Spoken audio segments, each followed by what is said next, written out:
तो दिल्ली में बीजेपी की सरकार आ चुकी है और इस जीत का श्रेय प्रधानमंत्री नरेंद्र मोदी को बीजेपी के कार्यकर्ताओं की तरफ से, नेताओं की तरफ से दिया जा रहा है। और प्रधानमंत्री नरेंद्र मोदी दिल्ली के बीजेपी मुख्यालय में, केंद्रीय मुख्यालय में कुछ ही देर में पहुंचने वाले हैं।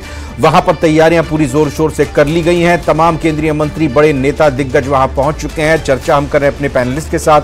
ब्रेक पर जाने से पहले देखिए, अभी ये लाइव तस्वीरें इस वक्त आप देख रहे हैं। अमित शाह का चेहरा बिल्कुल पूरी तरह से कॉन्फिडेंस के साथ मुस्कुराते हुए और यहां अपने कार्यकर्ताओं से मुलाकात कर रहे हैं, पार्टी नेताओं से मुलाकात कर रहे हैं। नरेंद्र कटारा जी बीजेपी से हमारे साथ जुड़े हैं, डॉक्टर मिथिलेश जैमिनी जी वरिष्ठ पत्रकार हमारे साथ हैं, हुदा जरीवाला जी आम आदमी पार्टी से हमारे साथ जुड़ी हुई हैं, पंकज शर्मा जी कांग्रेस से हमारे साथ जुड़े हुए हैं।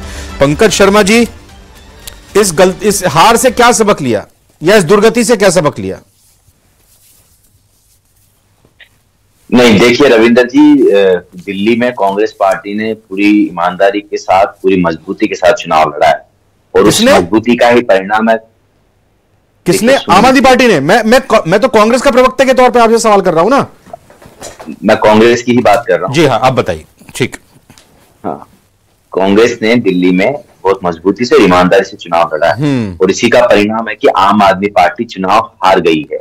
हम लोगों ने हमारा वोट शेयर बढ़ाया है, उसी की हम जिस लक्ष्य को लेकर हम लोगों ने चुनाव लड़ा था, वो लक्ष्य में हमें लगता है कि हम लोगों ने पूर्ण किया है। निस्संदेह लक्ष्य आपका क्यों था कि भाई आम आदमी पार्टी हार जाए? क्योंकि आम आदमी पार्टी हारेगी तो बीजेपी जीतेगी। सुनिए रविंद्र जी सुनिए, निसंदेह तौर पे हम लोग हारे हैं और उस पर हम लोग आत्ममंथन करेंगे, लेकिन जिस तरीके से नहीं, मेरे सवाल का जवाब दीजिए। मेरे सवाल का जवाब दीजिए कि आपने ये आम आदमी पार्टी हारे, सवाल का जवाब दूंगा। आम आदमी पार्टी हारे, इसका मतलब आम आदमी पार्टी हारे तो बीजेपी जीतेगी, यानी कि बीजेपी को जिताने के लिए आप ये कह रहे हैं कि आपने चुनाव लड़ा। ठीक है ना पंकज जी? नहीं, लेकिन हमने तो दिल्ली की जनता के लिए चुनाव लड़ा है। दिल्ली की जनता लगातार 11 सालों से भ्रष्टाचार से पीड़ित थी। लगातार वहां की जनता के साथ जो वादे किए गए वो वादे पूर्ण नहीं हुए। यमुना की सफाई का वादा हो, हेल्थ का वादा हो, लगातार जो पॉल्यूशन से बच्चों का दम घुट रहा है वो वादे हों। बिल्कुल मैं छोटे छोटे कमेंट लूंगा। नरेंद्र कटारा जी बीजेपी से हैं, आप जरा धन्यवाद देंगे क्या पंकज जी को? भाई उन्हीं की वजह से आप जीते हैं। तो मैं धन्यवाद नहीं, पंकज जी को मैं धन्यवाद कभी नहीं दूंगा, क्योंकि देश के साथ जितना नुकसान कांग्रेस ने किया है उसके लिए कभी इनका जीवन में धन्यवाद बन ही नहीं सकता। लेकिन मैं दिल्ली की जनता का धन्यवाद जरूर दूंगा कि उन्होंने विकास पे मोहर लगाई है। जैसा कि प्रधानमंत्री आप तो बड़ी ऐसी बातें कर रहे हैं भाई। पंकज जी ये कह रहे हैं कि हमने आम आदमी पार्टी को नुकसान पहुंचाया, आम आदमी पार्टी को हराने का ही हमारा मकसद था। अब वो आप अपने मकसद में कामयाब हो गए हैं, आपको जीत मिली है, तो एक थैंक यू तो बनता है ना छोटा सा। देखो, इनका कोई ना तो विचार है ना विचारधारा है। जब ये देश में लड़ते हैं तो इकट्ठे हो जाते हैं और जब कहीं अलग इनका खुद की महत्वाकांक्षा आती है तो अलग अलग हो जाते हैं। हमारे यहाँ कहावत है, चोर चोर मौसेरे भाई। ये अपने लाभ का देखते हैं, इनको जनता से, पार्टी से, देश से कोई लेना देना नहीं है। इसलिए इन दोनों ने जनता के साथ छलावा किया है। और मैं ये कहना चाहता हूं कि बाकी में पॉलिटिशियन और पॉलिटिक्स दोनों के लिए का ही ग्राफ अरविंद केजरीवाल ने गिराया है और इसमें कहीं ना कहीं कांग्रेस जिम्मेदार है, क्योंकि कांग्रेस वो पार्टी है जिसने अपने विचार को छोड़ने के साथ साथ सारे ऐसे विचारों का घेर जरीवाला जी आपसे कमेंट इस पर मैं लूंगा कि जहां पंकज शर्मा कांग्रेस के प्रवक्ता हमारे मेहमान कह रहे हैं कि हमारा मकसद पूरा हुआ, आम आदमी पार्टी को हमने हरवा दिया। कांग्रेस नेशनल लेवल पे तो एक अलायंस पार्टनर है। इंडिया गठबंधन बड़ी मजबूती से लोकसभा का चुनाव भी 2024 में लड़ा था। कहीं ना कहीं अगर वही स्टेट में आते आते या इन दिस केस यूटी में आते आते, दिल्ली तक आते आते अगर वो गठबंधन एक दुश्मनी में तब्दील हो जाता है तो एक्सक्यूज मी, बड़े अफसोस की बात है कि कांग्रेस की अगर ये मानसिकता है कि आम आदमी पार्टी को दिल्ली से हराना है लेकिन भाजपा को नहीं हराना, क्योंकि नेशनल लेवल पे जब इंडिया गठबंधन बढ़ा था, सारे के सारे वरिष्ठ नेता जब साथ आए थे तो भाजपा को हटाने की नीयत से आए थे। कोई इस बात में दोहराई नहीं है। एक बहुत ओपनली, बड़े खुले मन से कैंपेनिंग भी हुई थी। दिल्ली की भी 7 सीटों पे, लोकसभा सीटों पे बहुत भारी बहुमत से लोग सामने आए थे। सारे के सारे नेता एक साथ लड़ रहे थे। अनफॉर्चुनेटली, चाहे वो हरियाणा का एग्जाम्पल देखा जाए, चाहे दिल्ली का एग्जाम्पल देखा जाए, अगर वो गठबंधन दुश्मनी में तब्दील हो जाता है तो लोगों पे कहीं ना कहीं लोगों को कंफ्यूजन होता है। But also at the same time अगर कांग्रेस की स्पष्ट किया है कि तुम्हारे जैसे फ्रॉड बेईमान दोगले चेहरों को किसी सूरत में एमएलए भी बनने लायक नहीं छोड़ा गया। मैं मानता हूँ आज हम गुरु हरकृष्ण पातशाह जी के स्थान पे जो आए हैं, मैं मानता हूँ कि गुरु साहब की कृपा हुई है। दिल्ली पे जब बहुत बड़ी महामारी आई थी तब भी गुरु हरकृष्ण पातशाह जी की कृपा हुई थी और दिल्ली के लोगों को उस महामारी से निकाला था। यह भी कोई कम महामारी नहीं है जो इन लोगों ने दिल्ली के साथ बर्बादी की है। हम गुरु साहब का धन्यवाद करते हैं कि दिल्ली को इस आपदा से राहत मिली है और अब दिल्ली के लोग दिल्ली का विकास देख पाएंगे। मोदी जी की अगुवाई के अंदर जो सरकार बनेगी वो दिल्ली के विकास के लिए होगी। अरविंद केजरीवाल जी की सरकार दिल्ली के विनाश के लिए थी। धन्यवाद।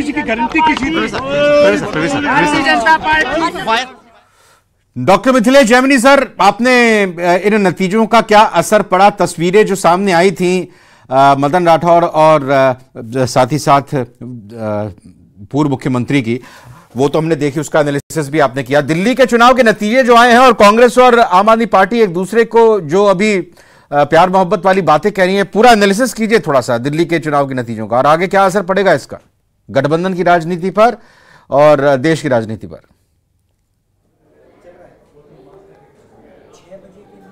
एक पुराना गाना था, राणा जी मुझे माफ करना गलती मारे से हो गई। आप देखिए 14 सीटों पर कांग्रेस के वोट मिले हैं, उसके अंतर से आम आदमी पार्टी हारी है। अगर ऐसा नहीं होता तो शायद आज बीजेपी 34 पर होती और कांग्रेस आम आदमी पार्टी अगर कांग्रेस को 4-5 सीटें दे देती तो 37 पर। तो पंकज जी तो कह ही रहे हैं कि हमने आम आदमी पार्टी को हराने के लिए चुनाव लड़ा, मकसद पूरा। बिल्कुल, हाँ, तो वो उनका मकसद ये नहीं था, क्योंकि अजय माकन पहले ही उन्हें देशद्रोही बता चुके थे केजरीवाल को। और केजरीवाल के लिए एक सही है कि जिनके मन में लंबी थी दाढ़ी वो नहीं चढ़ती बार बार काठ की हांडी, जो एक नारा लग रहा था दिल्ली में, वो साकार हुआ। कहीं न कहीं अगर आप झूठ, कपट, बेईमानी का सहारा लेकर सत्ता का सुख भोगते हैं तो जनता जो बहुत गहरी होती है, जनता जनार्दन होती है, जनता के पास तीसरी आंख होती है, वो आइडेंटिफाई कर लेती है। जो उन्होंने कहा था कि अगर मैं भ्रष्टाचारी हूं तो दिल्ली वालों हरा देना, तो भ्रष्टाचारी को हरा दिया दिल्ली वालों ने। तो इससे यह तो प्रमाणित हो गया कि केजरीवाल जी की जुबान पर सरस्वती थी। दूसरा, मुख्यमंत्री भजनलाल जी की जुबान पर भी सरस्वती विराजती है। उन्होंने दिल्ली में कहा था कि मैं दावे के साथ लिख के देता हूं कि कांग्रेस का खाता नहीं खुलेगा, और कांग्रेस का खाता नहीं खुला।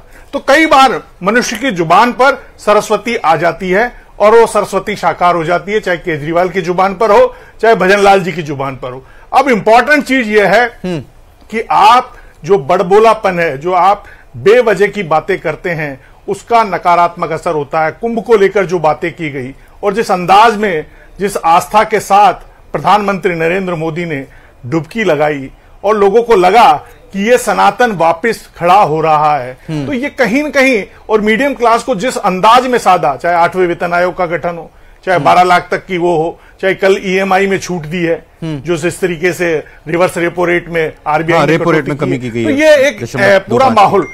तो ये जो इंपॉर्टेंट चीजें हैं कि समाज के बड़े तबके को आप जब तक राहत नहीं देंगे, आप देखिए कल भजनलाल जी ने जो राज्यपाल के अभिभाषण के जवाब में एक बहुत बड़ी बात कही कि किसान का बेटा मुख्यमंत्री बनता है तो कांग्रेस के राज में 4 लाख मैट्रिक टन गेहूं एमएसपी पे खरीदा जाता है, और किसान का बेटा बनता है तो 12 लाख मैट्रिक टन गेहूं खरीदा जाता है। तो ये इंपॉर्टेंट चीज है कि आप जब तक डिलीवर नहीं करेंगे डेमोक्रेसी में, तो जनता आपसे डिस्कनेक्ट हो जाएगी। और इस चीज को समझने में केजरीवाल जी सोचे कि हम जनता को मूर्ख बना देंगे, लेकिन ये पब्लिक है जनाब, ये पब्लिक सब जानती है, ये पब्लिक सब जानती है कि आप क्या डिलीवर कर रहे हो। कांग्रेस ने साइकिलें नहीं बांटी, इन्होंने 10 लाख साइकिलें बांटी, तो लोगों को लगा ना गांव में गरीब की बेटी जब साइकिल लेके स्कूल जा रही है तो माहौल बनता है ना। तो बीजेपी जो ग्रास रूट पे वर्क करती है वो वोटों में कन्वर्ट होता है। वोट कोई जादू से नहीं मिलता है, वोट कलेजे की कोर होती है। आदमी की जेब से आप नोट निकला सकते हो, लेकिन वोट लेना बहुत मुश्किल काम होता है, और नरेंद्र मोदी उस काम को बड़ी शिद्दत के साथ, बड़ी संजीदगी के साथ सर, मैं एक इस पर राय और प्रतिक्रिया निरंजन पोद्दार जी की भी लूंगा। निरंजन पोद्दार जी, जैसा हमने पहले भी कहा, अब देश की आगे की राजनीति बीजेपी से इतर विपक्ष के तौर पर कैसे जाती हुई आपको दिखाई देती है? आपने लोकसभा चुनाव के लिए इंडिया गठबंधन बनाया, सभी एक साथ एक छत के नीचे आए, फिर जब विधानसभा चुनाव आने लगे अलग अलग राज्यों के, तो फिर आप कहने लगे कि भाई ये सिर्फ गठबंधन लोकसभा चुनाव के लिए था। मजबूत विपक्ष भी लोकतंत्र के लिए जरूरी है। क्या अब विपक्ष को करना चाहिए, कैसी तैयारी करनी चाहिए? क्योंकि राहुल गांधी और कांग्रेस के नेतृत्व पर तो सवाल उठा दिए, ममता बनर्जी को नेता बनना चाहिए, कोई कुछ कह रहा है, कोई कुछ कह रहा है। भाई एक विपक्ष के तौर पर क्या कांग्रेस अकेले दम पर बीजेपी का मुकाबला कर सकती है, एनडीए मुकाबला कर सकती है, या फिर एनडीए बीजेपी का मुकाबला करने के लिए विपक्ष को कैसे आगे आकर खड़ा होना चाहिए? देखिए रविंद्र जी, आप कोई भी आदमी ये बोल रहा है कि लोकसभा चुनाव के लिए इन्होंने एक गठबंधन बनाया और गठबंधन में चुनाव लड़ा, तो मेरे हिसाब से वो कहीं ना कहीं त्रुटि कर रहा है। क्योंकि लोकसभा चुनाव में भी गठबंधन कहाँ था, आप मुझे बताइए। दिल्ली की 7 सीटों पे गठबंधन था, लेकिन पंजाब की 13 सीटों पे आमने सामने लड़ रहे थे। दिल्ली के अंदर आकर के कम्युनिस्ट पार्टी के साथ कांग्रेस का गठबंधन था, लेकिन केरल के आमने सामने लड़ रहे थे। नहीं, मुझे लगता है लेकिन वो टैक्टिकल मूव था। टैक्टिकल नहीं, देखिए ऐसा है ना, देखिए वो आप अपने सुविधा अनुसार कुछ भी उसका नाम गढ़ सकते हैं। ओके। लेकिन हमारे यहाँ जो इसको कहा जाता है कि दोस्ती पक्की खर्चा अपना अपना, यानी कि जिसको कहते हैं एक बेमेल गठबंधन, या यूं कहें कि एक अनैतिक गठबंधन। और इसके अंदर मैं लोग शेरो शायरी से समझते हैं, प्रेरणा लेते हैं, मैं चौपाई से लेता हूं। इसके अंदर तुलसीदास जी ने कहा है कि निर्मल मन जन सो मोहि पावा, मोहि कपट छल छिद्र न भावा। अब आप अगर केवल कपट और छल और छिद्र के लिए अगर आप ये सब करेंगे तो देखिए भगवान तो सारी चीजें देखता है ना, एक बात। दूसरी बात, जो आपने प्रश्न पूछा कि अब विपक्ष का क्या स्ट्रेटजी होगी, विपक्ष का क्या मूव होगा, तो आपको एक चीज मैं बता रहा हूं। विपक्ष पिछले 10 वर्षों में देख रहा हूं कि वो हर बार गलत ट्रेन पकड़ता है और गलत स्टेशन पे पहुंचता है। और जब गलत स्टेशन पे पहुंचता है तो वो ये कहता है गलत ट्रेन हमें गलत स्टेशन पे ले आई। वो ये नहीं सोचता कि हमने गलत ट्रेन पकड़ी। क्योंकि मैं ये बात इसलिए कह रहा हूं रविंद्र जी, 2024 के लोकसभा चुनाव से पहले लगभग 1-1.5 साल ये जो विपक्ष है, ये सनातन का अपमान करने से कहीं ना कहीं थोड़ा सा बाज आ रहा था, यानी कि सॉफ्ट हिंदुत्व की तरफ बढ़ता हुआ दिख रहा था। उसका परिणाम ये हुआ कि लोकसभा चुनाव के अंदर कांग्रेस को जनता ने 99। नहीं तो आप क्या ये कहना चाह रहे हैं कि मतलब विपक्ष जो है अब जाकर सभी एक साथ सभी नेता संगम में स्नान करें, डुबकी लगाएं और उसके बाद फिर भगवान श्री राम के अयोध्या में जाकर दर्शन करें? नहीं, जरूरत नहीं है उस चीज की। केवल आपको लोगों की भावना है, लोगों के प्रति, यानी कि देखिए मैं आपको एक चीज और बताऊं, इस देश का मुस्लिम समाज भी इतना वाहियात नहीं है कि किसी दूसरे धर्म का अगर आप अपमान करेंगे, किसी दूसरे की आस्था का अपमान करेंगे तो वो खुश होगा। लेकिन इनको पता नहीं किसने ये बात समझा दी कि अगर आप लगातार हिंदुओं का अपमान करोगे तो मुस्लिम समाज आपके साथ लामबंद हो जाएगा। और उसी का परिणाम आज के चुनाव परिणाम में आपको दिख रही है कि मुस्तफाबाद, यानी कि मुस्लिम डोमिनेटेड सीट, और मोहन सिंह बिष्ट जो जिसको कहते हैं एक संघी व्यक्ति, और आप ये मान के चलिए लगभग 38,000 वोटों से चुनाव जीत करके आ रहे हैं। तो मतलब मुस्लिम समाज भी अब इस चीज को स्वीकार कर रहा है कि जो आपकी ठगी की राजनीति, जो आपकी बहकावे की राजनीति है, जो आपकी भटकाव की राजनीति है, अब ठीक है सर। पंकज शर्मा जी, क्या कांग्रेस सही ट्रैक पर जा रही है? ये देखिए, कांग्रेस लगातार जनता के मुद्दों पर चुनाव लड़ रही है और दिल्ली में भी हमने सिर्फ विकास के मुद्दे पे, जनता के मुद्दे पे चुनाव लड़ा। हम लोगों ने तो पिछले 15 साल में शीला दीक्षित जी का कार्यकाल रहा था जब हमारी सरकार थी, उस कार्यकाल पर, उस काम पर हम लोगों ने वोट मांगा। और जो भ्रष्टाचार लगातार आम आदमी पार्टी करती रही और जिस तरीके से कुशासन लगातार केंद्र की सरकार भाजपा देती रही, हम दोनों के खिलाफ हम लोगों ने चुनाव लड़ा। जनता ने निश्चित तौर पर हमें नहीं चुना, लेकिन मुझे लगता है कि हमारा वोट शेयर बढ़ा और आने वाले वक्त में दिल्ली में कांग्रेस वापस से अपना परचम लहराएगी। क्योंकि जाहिर तौर पे बीजेपी को 27 साल लगे, हमें भी थोड़ा वक्त जरूर लग रहा है, लेकिन वापस दिल्ली में आएंगे और दिल्ली के जनता। जी होदा जी, ये बालकनी में हमने पहले तस्वीरें देखी थी अरविंद केजरीवाल की और मनीष सिसोदिया की, अरविंद केजरीवाल की पत्नी जब आम आदमी पार्टी जीतती थी। अब देखिए बालकनी में राजस्थान के इतिहास में पहली बार राजस्थान से बाहर आज हमारी कैबिनेट का बैठक हुई है और कैबिनेट की बैठक में 4 इतने महत्वपूर्ण निर्णय लिए गए जो इस प्रयागराज की धरती से हमेशा हमेशा याद किए जाएंगे। उन निर्णयों में सबसे पहला है, हमारे मंदिरों में जो हमारे पुजारी है, राजस्थान के मंदिरों में जो पुजारी है, उनको प्रतिमा पहले 1500 रुपये दिए जाते थे एक भत्ते के रूप में, आज उनको बढ़ा करके 3000 रुपये किए गए हैं। ये पहला निर्णय लिया गया है। दूसरा, हमारे पुजारियों को आज से पहले जो हमारी मंदिरों में पूजा करते हैं उन पुजारियों को 5000 रुपये मिलते थे, आज कैबिनेट ने निर्णय लिया, आदरणीय यशस्वी मुख्यमंत्री जी ने निर्णय लिया है, इसको 7500 रुपये करेंगे। तीसरा सबसे महत्वपूर्ण निर्णय है कि हमारे जितने भी मंदिर हैं, अनेक कारणों से उसमें जीर्णोद्धार नहीं हुआ, मरम्मत नहीं हुई, रंग रोगन नहीं हुआ, तो आज हमने 101 करोड़ रुपए मंदिरों के जीर्णोद्धार के लिए, जो भी हमारे राजस्थान के अंदर मंदिर है उनके जीर्णोद्धार के लिए लगाएंगे। और चौथा सबसे महत्वपूर्ण निर्णय ये लिया गया है कि राजस्थान से बाहर जितने भी हमारे मंदिर है, चाहे काशी में है, चाहे औरंगाबाद में है, चाहे वर्धमान में है, जहाँ जहाँ भी हमारे मंदिर है उनका हम सर्वे कराएंगे और अंतरिम तौर पर 25 करोड़ रुपए उनकी जानकारी प्राप्त करने, उनके छोटे मोटे रिपेयर के लिए और आवश्यकता पड़ने पर इन मंदिरों का भी पुनर्जीर्णोद्धार कराना, रख रखाव कराना, पूजा व्यवस्था सही करवानी, उसके लिए भी निर्णय लिया गया है। ये चारों निर्णय आज प्रयागराज की इस पवित्र भूमि से, वो भी सभी मंदिरों के संबंध में। इसीलिए मैं राजस्थान के मंत्री परिषद के सभी साथियों की ओर से, राजस्थान के सभी विधायक दल की ओर से, राजस्थान की 8 करोड़ की जनता की ओर से, मेरे भगवान की सेवा में लगे सभी पुजारियों की तरफ से भी यशस्वी मुख्यमंत्री जी का आभार व्यक्त करता हूं कि हमारी ये पहली शुरुआत है। इससे पहले आज लंबे अंतराल तक न तो मंदिरों का रखरखाव को ध्यान दिया गया, न पुजारियों की जो अंशदान मिलता उस पर ध्यान दिया गया, न राजस्थान से बाहर जो मंदिर है उनकी लिस्ट बनाई गई और न उनका रखरखाव का ध्यान दिया गया। आज पहली बार काशी की इस प्रयागराज की इस धरती से निर्णय लिया गया, इसलिए मुख्यमंत्री जी का बहुत बहुत आभार। और मैं साथ ही साथ ये निवेदन भी करना चाहूँगा कि मंत्री परिषद ने आज आदरणीय नरेंद्र मोदी जी और दिल्ली की जनता का बहुत आभार व्यक्त किया। हमने प्रस्ताव पारित किया, उनका आभार भेजा है कि आपके नेतृत्व में आज दिल्ली में ऐतिहासिक डील मिली है। साथ ही साथ हमने उत्तर प्रदेश के माननीय मुख्यमंत्री योगी जी का भी आभार व्यक्त करते हैं कि मेले में इतनी आलीशान व्यवस्था है कि इतनी बड़ी संख्या में लोग आने के बावजूद भी सबके लिए आलीशान व्यवस्था है। धन्यवाद।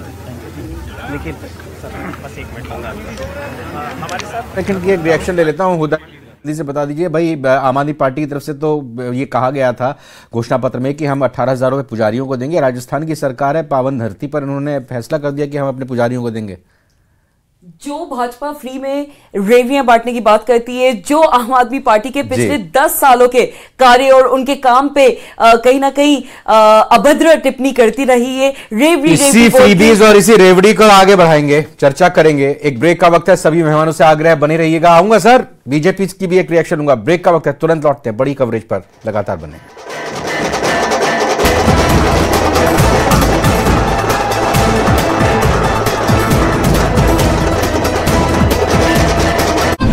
उम्मीद करता हूं कि जिस उम्मीद के साथ और जिस आशा के साथ लोगों ने उनको बहुमत दिया है, वो उन सभी उम्मीदों और आशाओं पे पूरा उतरेंगे। हमने पिछले 10 साल में जनता ने जो मौका दिया हमें, उन 10 सालों में हमने बहुत सारे काम किए।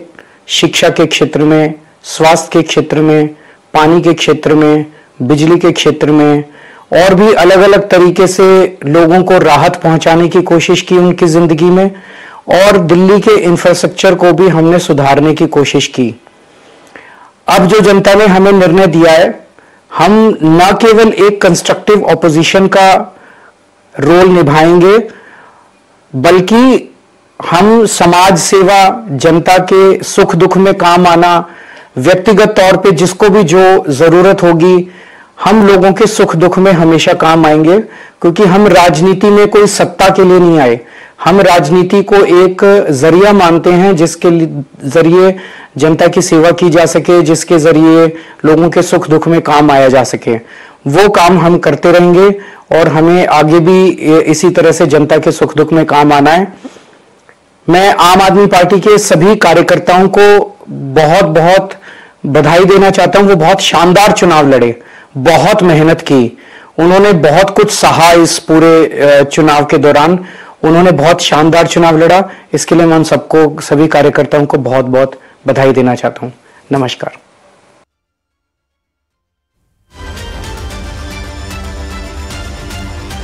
तो अभी आप सुन रहे थे अरविंद केजरीवाल को। हार के बाद पहली बार अरविंद केजरीवाल का बयान सामने आया है। उन्होंने कहा कि हम जनता की सेवा हमेशा करते रहेंगे, हम जनता की सेवा करेंगे और 10 साल में जनता ने हमें जो मौका दिया उसमें विकास के कार्य हुए हैं। अब अपोजिशन में बैठेंगे, ये कहा गया है अरविंद केजरीवाल की तरफ से। बड़ी जानकारी आपको दे रहे हैं क्योंकि चुनाव में हार के बाद अरविंद केजरीवाल के रिएक्शन जिसका इंतजार किया जा रहा था। अब अरविंद केजरीवाल जो है बात करते हुए, लोगों को संबोधित करते हुए, आम जनता को संबोधित करते हुए उन्होंने यही कहा है कि हम जनता की सेवा हमेशा करते रहेंगे, सुख दुख में हमेशा जनता के साथ खड़े रहेंगे। एक मिनट भैया, एक मिनट रुक जाइए अभी। आज आप यहाँ पे बहुत ही क्लोज मार्जिन से जीतती हैं। पहले रमेश बिधूरी आगे चल रहे थे, आप जीतती हैं। पार्टी के तमाम नेताओं, हमने देखा मनीष सिसोदिया हूँ, चाहे अरविंद केजरीवाल हो, चाहे तमाम सौरभ भारद्वाज हो, जो बड़े चेहरे आम आदमी के थे, जिनकी उम्मीद थी, तमाम चीजें थी, वो लोग हार जाते हैं। किस तरह से इस सबको देख रहे हैं? सबसे पहले तो मैं कालका जी विधानसभा की जनता का धन्यवाद करना चाहती हूँ, जो उन्होंने मुझ पे भरोसा दिखाया। मैं अपनी पूरी टीम का धन्यवाद करना चाहती हूँ, जिन्होंने बाहुबल, गुंडागर्दी, मार पिटाई का सामना भी करते हुए जमीनी स्तर पे मेहनत करी और जनता तक पहुँचे। बाकी दिल्ली की जनता का जनादेश है, हमें जनादेश स्वीकार है। ये मैं अपनी सीट जीती हूँ, लेकिन ये जीत का समय नहीं है, ये जंग का समय ही है। जंग जारी रहेगी भारतीय जनता पार्टी के खिलाफ, उनकी तानाशाही और उनकी गुंडागर्दी के खिलाफ। आम आदमी पार्टी हमेशा गलत के खिलाफ लड़ती आई है और हमेशा गलत के खिलाफ लड़ती रहेगी। ये जरूर एक सेटबैक है, लेकिन आम आदमी पार्टी का संघर्ष दिल्ली के लोगों के लिए, देश के लोगों के लिए कभी खत्म नहीं। Ma'am please please. उम्मीद करता हूं कि जिस उम्मीद के साथ और जिस आशा के साथ लोगों ने उनको बहुमत दिया है, वो उन सभी उम्मीदों और आशाओं पे पूरा उतरेंगे। हमने पिछले 10 साल में जनता ने जो मौका दिया हमें, उन 10 सालों में हमने बहुत सारे काम किए। शिक्षा के क्षेत्र में, स्वास्थ्य के क्षेत्र में, पानी के क्षेत्र में, बिजली के क्षेत्र में, और भी अलग अलग तरीके से लोगों को राहत पहुंचाने की कोशिश की उनकी जिंदगी में, और दिल्ली के इंफ्रास्ट्रक्चर को भी हमने सुधारने की कोशिश की। अब जो जनता ने हमें निर्णय दिया है, हम न केवल एक कंस्ट्रक्टिव ऑपोजिशन का रोल निभाएंगे, बल्कि हम समाज सेवा, जनता के सुख दुख में काम आना, व्यक्तिगत तौर पे जिसको भी जो जरूरत होगी, हम लोगों के सुख दुख में हमेशा काम आएंगे। क्योंकि हम राजनीति में कोई सत्ता के लिए नहीं आए, हम राजनीति को एक जरिया मानते हैं जिसके जरिए जनता की सेवा की जा सके, जिस